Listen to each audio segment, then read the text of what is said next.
இப்போ தமிழக அரசாங்கத்திற்கு அனுப்பிட்டாங்க.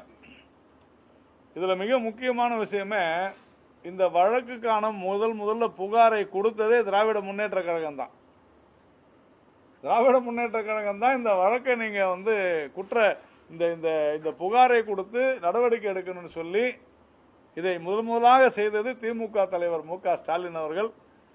அன்னைக்கு எதிர்க்கட்சி தலைவராக இருந்தாரு. அதன் பிறகு அந்நியன் படம் மாதிரி அப்படியே மாறி முதல்வரான பிறகு இதற்கு அனுமதி கொடுக்க மாட்டேன், இவர் ஊழலை செய்யல அப்படின்ட்டாரு. இப்போ இன்னைக்கு the ball is in mister Vijay's court.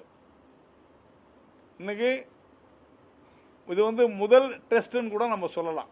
திரு விஜய் அவர்களுக்கு, மாண்புமிகு முதலமைச்சர் விஜய் அவர்களுக்கு இது ஒரு முதல் சோதனை அப்படின்னு சொல்றதை விட முதல் தேர்வு அப்படின்னு சொல்லலாம், பரீட்சை.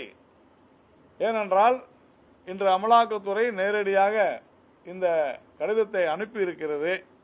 உடனடியாக அதற்கான வழக்கு தொடுப்பதற்கான அந்த அனுமதியை, அந்த பரிந்துரையை அவர்கள் செய்ய வேண்டும்.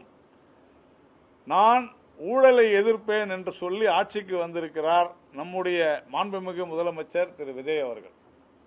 இதைவிட ஒரு நல்ல சாதாரண கண்டக்டர், டிரைவர், கிளீனர் கிட்ட காசு வாங்கி ஏமாற்றி மோசடி செய்த இதைவிட ஒரு மோசமான ஒரு விஷயம் இருக்குதான்னு நமக்கு தெரியல. ஏன்னா கிட்டத்தட்ட ஒரு வருஷம் நமக்கெல்லாம் தெரியும், செந்தில் பாலாஜி ஜெயிலில் கூட இருந்தார். ஆனால் அதையெல்லாம் தடுத்து கொண்டிருந்தார்கள். இன்னைக்கு த கேட் இஸ் கிளியர்டு, எல்லாமே open. The ball is in mister Vijay's court.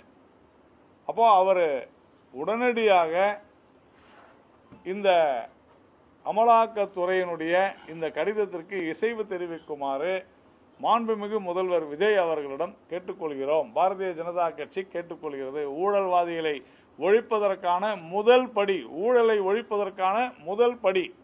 இதுல திரு விஜய் அவர்களுக்கு பல சங்கடங்கள் வரலாம். ஏனென்றால் நாங்கள் இன்னும் திமுக கூட்டணியில் தான் இருக்கிறோம் என்று கம்யூனிஸ்டுகளும் திருமாவளவன் அவர்களும் சொல்லிக் கொண்டிருக்கிறார்கள்.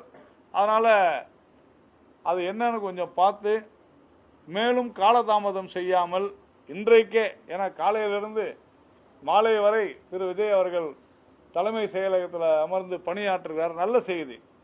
அதனால உடனடியாக அதை அவர் செய்யுமாறு நாம பாஜக கேட்டுக்கொள்கிறது. அதே மாதிரி ஸ்பீக்கர் கொடுக்கணும். பட் விஜய் தானே அதை சொல்லணும், முதலமைச்சர் தானே அதை செய்யணும். அது அண்டர் செக்ஷன் 218 அப்படின்றது சபாநாயகர், அரசாங்கம் அதை சொல்லி ஸ்பீக்கர் செய்யணும்.